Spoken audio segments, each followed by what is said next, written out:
بسم اللہ الرحمن الرحیم۔ اسلامی سزا میں امیر و غریب سب برابر ہیں۔ ام المومنین حضرت عائشہ رضی اللہ عنہا فرماتی ہے کہ اہل قریش ایک مخزومی عورت کے متعلق بہت پریشان تھے جس نے چوری کی تھی۔ پریشانی کی وجہ یہ تھی کہ حکم شرعی کے مطابق اس عورت پر حد جاری ہونا تھا۔ لوگ کہنے لگے اس بارے میں رسول اللہ صلی اللہ علیہ وسلم سے گفتگو کون کرے گا؟ کچھ لوگوں نے کہا حضرت اسامہ بن زید کے سوا ایسی جرت کون کر سکتا ہے؟ وہ رسول اللہ صلی اللہ علیہ وسلم کے چہتے ہیں، وہی کچھ کر سکتے ہیں۔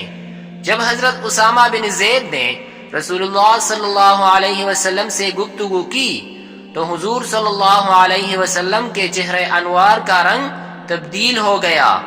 رسول اللہ صلی اللہ علیہ وسلم نے فرمایا، کیا تم مجھ سے اللہ کے حدود کے بارے میں سفارش کر رہے ہو؟ حضرت اسامہ نے عرض کیا کہ یا رسول اللہ صلی اللہ علیہ وسلم مجھے معاف فرما دے۔ شام کے وقت رسول اللہ صلی اللہ علیہ وسلم خطبہ دینے کے لیے کھڑے ہوئے تو پہلے اللہ تعالیٰ کی حمد و ثنا بیان کی جو اس کی شان کے لائق ہے۔ اس کے بعد فرمایا، بے شک تم سے پہلے کے لوگ اسی لیے ہلاک ہوئے تھے کہ جب کوئی مالدار یا طاقتور آدمی چوری کرتا تو اسے چھوڑ دیتے، اور جب کوئی کمزور یا غریب آدمی چوری کرتا تو اس پر حد جاری کرتے تھے۔ قسم اس ذات کی جس کے قبضے میں محمد صلی اللہ علیہ وسلم کی جان ہے، اگر فاطمہ رضی اللہ عنہا بھی چوری کرتی تو میں اس کا بھی ہاتھ کاٹ دیتا۔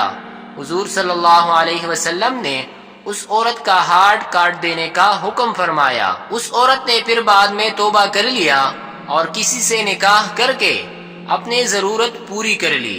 حضرت عائشہ رضی اللہ عنہا فرماتی ہیں کہ اس کے بعد وہ میرے پاس کبھی کبھی آتی، اور اگر اس کی کوئی ضرورت ہوتی تو میں حضور صلی اللہ علیہ وسلم سے بتا دیا کرتی۔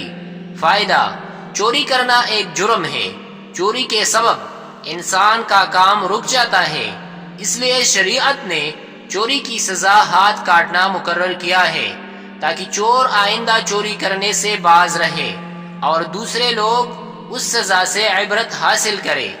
قصاص و حدود کے جو اصول و ضوابط اور قوانین ہیں وہ صرف ان ملکوں کے لیے ہیں جہاں اسلامی قانون رائج ہے یا اسلامی حکومت قائم ہے، اور وہ ممالک جو غیر اسلامی ہیں وہاں یہ قانون جاری نہ ہوگا، بلکہ وہاں کے مسلمانوں کو اس ملک کے قانون کے مطابق وہاں کی عدالت سے رجوع کرنا ہوگا۔